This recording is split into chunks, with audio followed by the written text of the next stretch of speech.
So I made a ranking of the 125 fiction books I read this year, and I intentionally left out all of my nonfiction. I didn't read as much as I wanted to, but I still read enough that I can make a top 10, and so that's what this video is my top 10 nonfiction books of the year. Now, I know a lot of people, when they do rankings like this, they don't do repeat authors and they don't do rereads. Well, I'm breaking both of those rules with this, and I'll explain why as we get to them. And the other thing I'm going to do is I'm going to give you the worst nonfiction book I read this year. And we're going to start there because it was awful and everyone should avoid it. I read more than 10 nonfiction books this year. It's just I wanted to slim it down instead of just listing off everything I read. And I wanted to include the worst nonfiction book of the year. And that book was Appendix in the Literary History of Dungeons and Dragons. This book is terrible. I DNF'd it very early on. It started out okay, but by the second chapter, it was giving like weird incel vibes. And I was like, what is happening? And then by the time I got to the third chapter, I was like,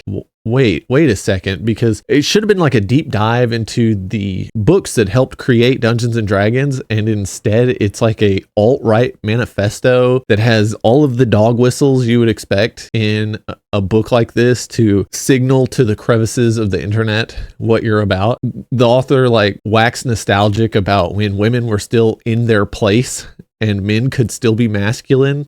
I mean, really? In the second chapter, he goes on a rant about how modern books are always sanctimonious and preachy about current political ideals and stuff like that. And in this chapter that is supposed to be about a book on Appendix N, the majority of it is the author being sanctimonious and preachy about politics. It's ridiculous.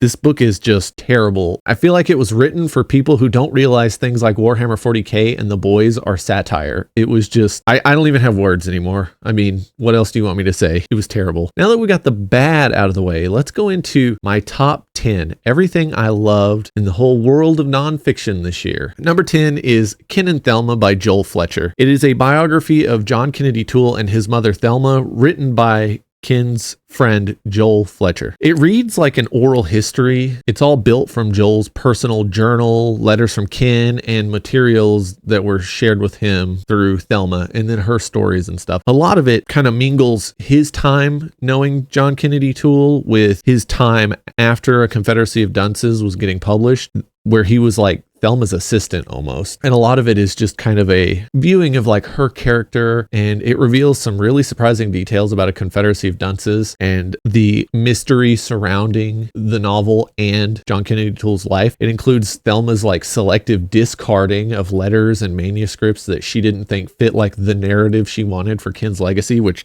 that is appalling and infuriating. I just was so mad when I found out that she threw away the majority of the manuscripts that were revised after he sent it off to his publisher. Basically, the book you're reading is like the original draft, which is fine. I love it. It's magnificent. But I would be interested in seeing what the other manuscripts looked like. And to have tossed those, you've basically robbed every future English lit major from experiencing like the original book and how it changed over time. I mean, we could have had amazing breakdowns of the history of the novel, and instead we have nothing, because if she didn't like it, she threw it away because she had like a way she wanted the world to be. And if you stepped outside that, then you either didn't exist or were excoriated. Another thing the book does is it does a fantastic job of highlighting New Orleans' vibrant setting that's both in the book and in just Toole's life, because he grew up there as well. One of the really cool things is like toward the end, it includes Ken's letters.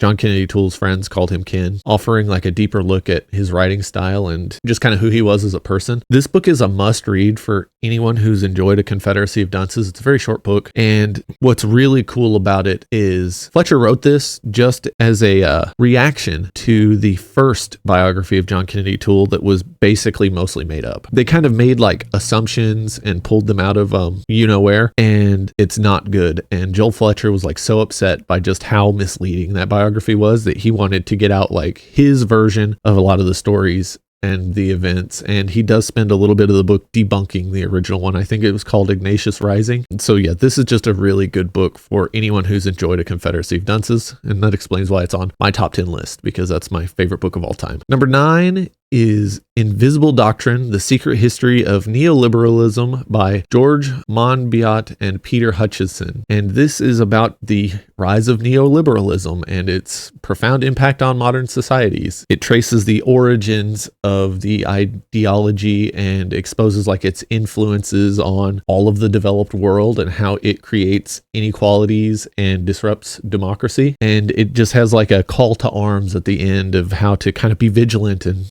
stop this from spreading. And, I don't agree with everything in the book, but it's really interesting. This is the first time I've seen someone write like a coherent pushback against economic theories from people like Murray Rothbard, and they did a really good job with it. And the whole core argument is that it critiques the ideology that human behavior is driven by competition and examines like its pervasive impact on the world. It does a really good job of showing like the links between neoliberalism's policies that prioritize like market freedoms over like social welfare and how those directly contribute to inequality. I mean, this is kind of deep in the weeds, but it works really good as an introduction to the concept of neoliberalism and what it does. I would recommend it to anyone that is remotely interested in that stuff, even people who are on the opposite end of the spectrum. I think it's a great counter argument to a lot of free market ideologies. It's good to get the opposite opinion that pushes back against what you believe in. It is a great way to get you to challenge your own beliefs. And here I am rambling about all this crap on a channel that's primarily fantasy and science fiction, but it's a good book. I don't know what else to say. I mean, it's number 9 on my list. Number 8 is Steel Lobsters, Crown, Commonwealth, and the Last Nights in England by Mike Cole. Before we get into that, these titles are ridiculous. Both of these in a row.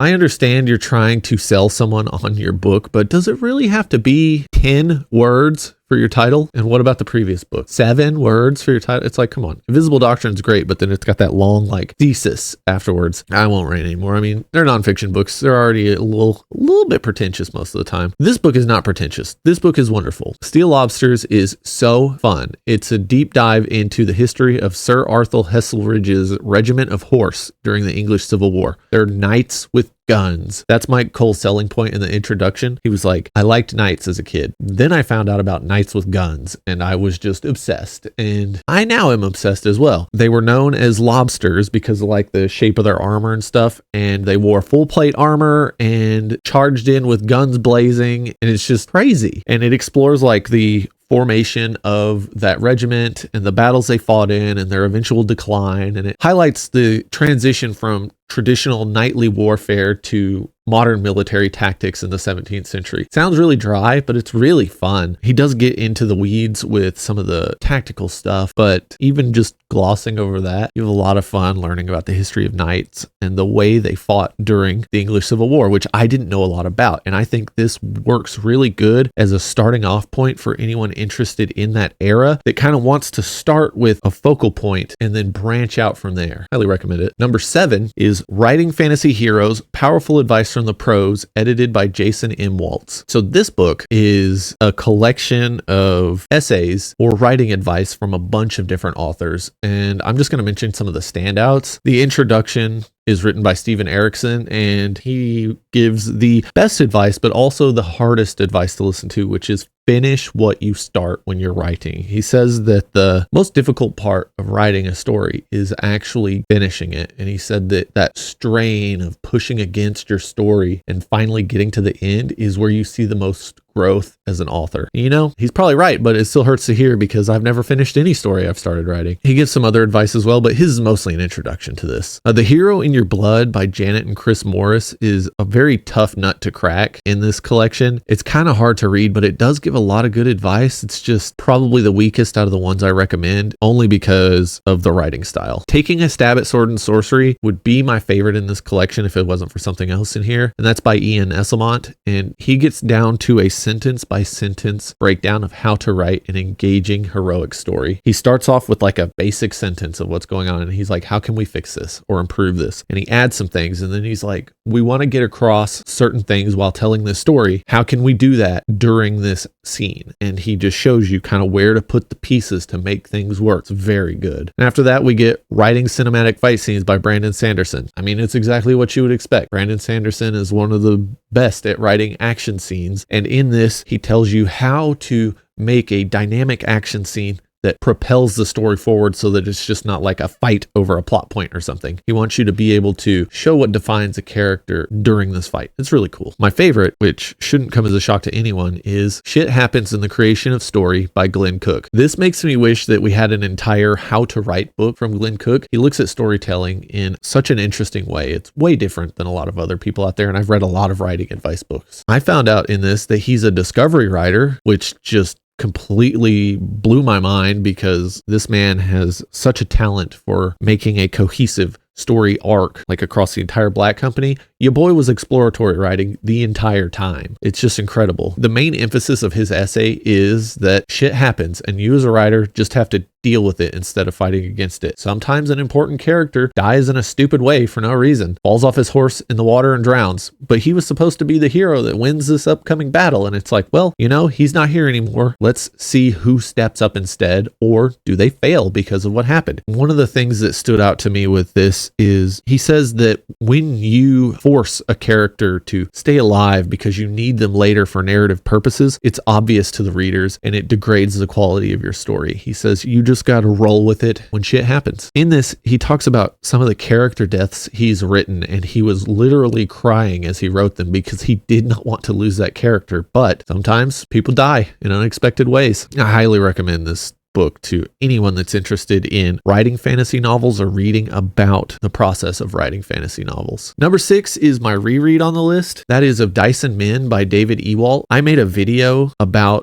the 3 most important books about the history of Dungeons and Dragons, and this is one of them. I think this is the best introduction to the history of D&D for people who aren't as well versed in Dungeons and Dragons. It does a really good job of showing you the roots of the history of D&D, all the way back to the battlefields of Europe and through the hysteria of the Satanic Panic and stuff like that. He talks about the history of the game's origins, and he takes these little asides to explain to you the concepts of Dungeons and Dragons, how things work in the game. And that's just a really good way for people who don't have a lot of experience in tabletop RPGs to get a grasp on kind of what's going on. He covers all the way up to the huge impact of Dungeons and Dragons on video games. And he does this very sharp analysis of the subculture of Dungeons and Dragons and his present day gaming experience, which is a little dated now, but it's been updated recently. I just happen to have the old version, but it still holds up. It's really good. If you want to hear me say the exact same things again, you can check out that video. But the other 2 books in that video also hold up just as well as this. It's just that I didn't reread them this year. I'll probably reread them next year. Number 5, Geddy Lee, My Effin' Life. I made a video about this too, but most of it is me just listing off my favorite Rush songs of all time. But Geddy Lee, the vocalist and bassist of Rush, one of my favorite bands of all time. My dad was a Rush super fan. I was listening to them before I was born. This book is wonderful. You get Geddy Lee narrating it, which is great, and just talking about his life, how he founded Rush and the history of the band all the way up to Neil's death, and it's just beautifully written. One of the coolest things is he starts off this book about his life by talking about his parents and how they managed to find love in the concentration camps in Nazi Germany. It's just such a beautiful story that he starts off with, and it gets better from there and more emotional. It's just ridiculous. It's such a great book, and it really had a huge impact on me this year. Number 4 is Hell's Halfacre, The Life and Legend of a Red Light District by Richard F. Seltzer. See, another ridiculously long title. This is the history of Hell's Halfacre in Fort Worth, Texas, which was notorious for being the place where all the gambling halls, all the prostitutes were, the opium dens, all sorts of stuff like that. This was from the 1870s to World War I. Hell's Halfacre basically was dying by the time we get to World War I, but it was completely gone as soon as the United States entered World War I, because there's a prohibition on brothels being within a certain distance of military forts and Fort Worth and all that good stuff, which is kind of stupid because brothels were already illegal. So why are they there in the first place? And it's oh no, now they're extra illegal. So whatever. It's just a really interesting book about a place I've been through my entire life. I see it as I drive to work every day. If you want to know exactly where it was, it's where the Fort Worth Convention Center and the Water Gardens are now. That was Hell's Halfacre. It's really cool to go downtown. None of the stuff that's there now was around then except except for a cathedral that was there, or I think it got moved. I can't remember. It's pretty much all gone. But the book has some cool pictures and just a history of all the characters that were there. It's really cool. And what I really like is I read Lonesome Dove this year as well. And one of the characters in Lonesome Dove jets off to Hell's Halfacre at one point. And I'm like, hey, I know where that is. I know the history of that place. So it's a really good book. It's ranked pretty high for me because it's about local history. So I have a bias toward it. And it's also just very interesting. I really liked it. Number 3 is Flame and Crimson by Brian Murphy. This is a very thorough history of the sword and sorcery genre, almost to a fault. It is comprehensive to the point that your brain dribbles out of your ears. You have the origins of sword and sorcery, what defines the genre, biographies and bibliographies of the major early writers. It put way too many books into my TBR, and you get a complete history of the genre from its origins all the way to present day. The like renaissance of sword and sorcery in like the 70s after it had basically fallen out of favor for 30 years. And it's a very good book. I had such a great time with it. It was overwhelming. I'm going to read it again. I think my plans with it from here on out are just get a little of it at a time and just really take my time and absorb it all, because just the chapters that involve the different writers could be books on their own. They're so good. So anytime I dive back into a sword and sorcery writer, I'm going to go through their section in this book to give myself a better grasp of that writer as I get into it. It's really well done. I can't recommend it enough. Don't let the page count deceive you. There are a lot of words on each page. The word count is very high. Good book. So for number 2, we have Dangerous Games by Joseph P. Laycock. And the full title, yet again, pretentious nonfiction title, is Dangerous Games, What the Moral Panic Over Role-Playing Games Says About Play, Religion, and Imagined Worlds. And that sums up what the book is about. It does a great job of exploring the history of the moral panics about D&D, especially the Satanic Panic and that like ridiculous movie with Tom Hanks where he's like mentally ill and thinks he's in Dungeons and Dragons or something and offs himself. It's stupid. It talks about that. It talks about the origins of that, the detective that was like searching for a victim of Dungeons and Dragons and just was making things up. That book coined my favorite term, which is moral entrepreneurs, as in people who are taking advantage in order to make a little money. You know, these moral grifters, which a lot of them were. Most of the people leading the Satanic Panic crap were out to make a buck. This thing is so good. I might not be smart enough to understand most of what's going on in it, but it's so compelling. I read it in less than 2 days, which was not my intention. I wanted to take my time, but it was so compelling and so informative that I had to keep reading. It's one of those books I will read multiple times. I'll probably read it again in 2025. I'm not sure yet. It might be one of those things I just crack open and read random passages from and just think about it because it's really good. Now, my other broken rule is for number 1. I didn't want to have a slot taken up by an author twice. And the way these books shook out, had I not read one, then the other would have been number 1. And had I not read that one, the other one would have been. So they're both number 1. And those are Disturber of the Peace by William Manchester and Goodbye Darkness by William Manchester. So we'll start with Disturber of the Peace. It is a magnificent biography of H.L. Mencken, and it has set in stone that William Manchester is one of my favorite nonfiction writers. I've read Disturber of the Peace, Goodbye Darkness, The Arms of Krupp, A World Lit Only by Fire. Every single one of his books is outstanding. I love them. And so Disturber of the Peace, the biography of H.L. Mencken, the way he wrote it, it's got such a personal and vivid style, and everything he writes just pulls you into the narrative, and he does such a good job of taking H.L. Mencken's life and just connecting it in a way that you just dig in and just let his life just wash through your mind. H.L. Mencken was quite the character, and this was an amazing biography that his legacy deserved. He wrote it while H.L. Mencken was still alive and would send him the manuscript and stuff, and they had an agreement that Mencken wasn't going to correct anything in it except for factual things. So Mencken never gave him any feedback on the writing style or kind of his overall thoughts about Mencken or the way Mencken wrote or anything like that. Now, Goodbye Darkness is pretty much my book of the year, and that is William Manchester's memoirs of his time fighting in the Pacific. It is incredible. I mean, one of the very first things you read in the book is him recounting when he killed a man for the first time, and it's awful. I felt sick when I was done. He talks about in vivid detail how he shot the guy and then shot him again, and how the guy screamed as he bled out, and Mencken like threw up and soiled himself, and just he's so raw with the events that happened to him in World War II in a way that I have never seen in another memoir from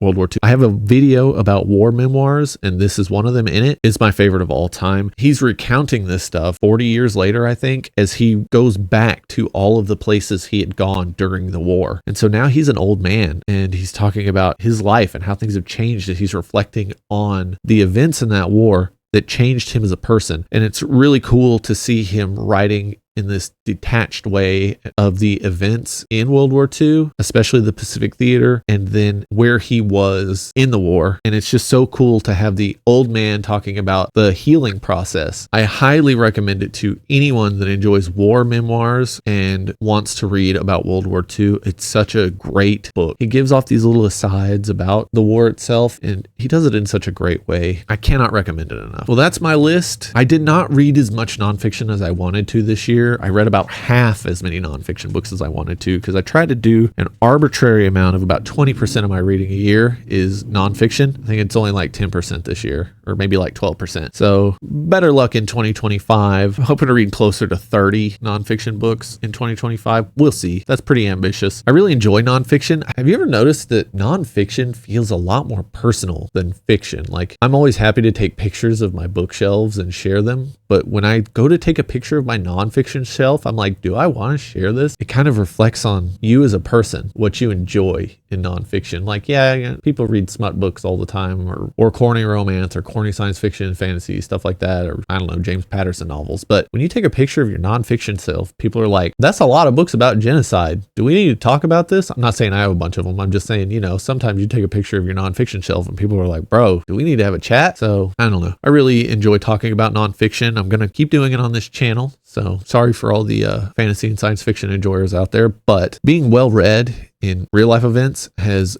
greatly improved my enjoyment of fiction. So a lot of writers allude to actual events and actual concepts in their novels. So being well-rounded in your reading will make you a better reader. Anyways, let me know in the comments if you have read any of these books or have any suggestions on things I would enjoy based on my top 10. 2024 was an amazing reading year, and I'm really looking forward to 2025. Thanks for watching. And with that, I'll see you next time.